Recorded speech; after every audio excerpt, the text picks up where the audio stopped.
Okay, you may not understand it now, but this egg will help you get the top grades in all of your subjects, especially if you're in university. And I'm going to tell you why right now. So I said university, but it could be any textbook or any sort of lesson or class where the teacher gives you too much information that's outside of the specification. This egg will help you be able to filter out exactly what you need. So you only need to study the thing that you need in order for you to get the most amount of marks. And I'm going to show you how you can use this egg in order to help you do so right now. So I'm just going to put this egg over here. Hopefully it doesn't roll off, because if it rolls off, it's going to be very bad. So hopefully it doesn't roll off. It's right. You can see it right there. Okay, so what I did is I just copied the egg again, but just like that, you can see. So this is the egg, right? So in the egg, we have 3 layers, which is actually similar to how an egg actually is. In an egg, we have the hard outer shell that makes it so that the egg stuff doesn't go everywhere. And then we have the white part, which you can use to make scrambled eggs. Then you have the yolk, which is at the very, very center. That's the same way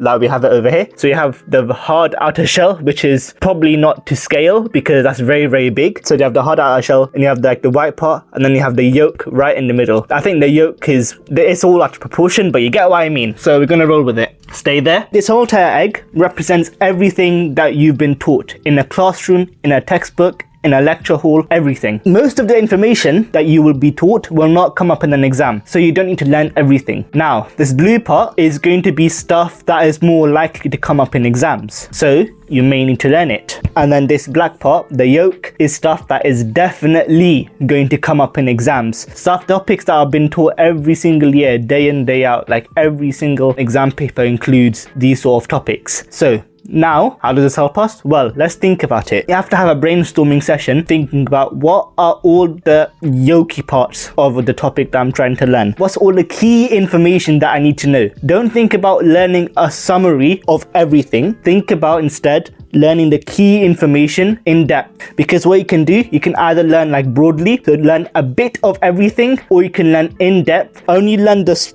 key information, but learn that properly, so you're going to be ready for your exam. Now, well, like how does that help you get better grades? Because if you learn everything just a bit, you're not going to understand like why, the reasoning behind everything, so you won't be able to get more marks in the explain and the reasoning questions. However, even if you don't learn everything, if you just learn the stuff that matters, then you're going to be able to get the bulk of the marks. And as a result, you're going to be more intentional with the time that you spend revising. So you're going to be more cost efficient. And as a result, whilst other people might be wasting their time learning topics that, to be honest, most likely won't come up, you're going to be spending your time more efficiently by learning the topics that will come up. And let's say you finished all the stuff in the black, then you can move on to the stuff in the blue. So you can move on to the white part of the egg, the scrambled part that will become scrambled at the end. Then you can learn about that, and then if you've learnt about that, then you can move on to the hard outer shell, and then you can learn everything there is to learn within that thing, everything that you've been taught, everything in the textbook, literally everything. But by the time that you get to the blue part, you're probably going to get 80% in the exam. By the time you get to the red part, you're most likely going to get 95 to 100% anyways. So that's just a good framework, like a good mindset, I guess is the way to explain it. I think the correct term to say it is like a good model to like think about how you could be learning more efficiently, more properly, and like it's not in terms of like the way that you learn, it's just that what you should learn. So identify the key areas that come up every single year and revise those. That's all I'm saying. I use the egg model because people more likely remember stuff that they find a little bit like they don't expect. So hopefully that sticks with you now. And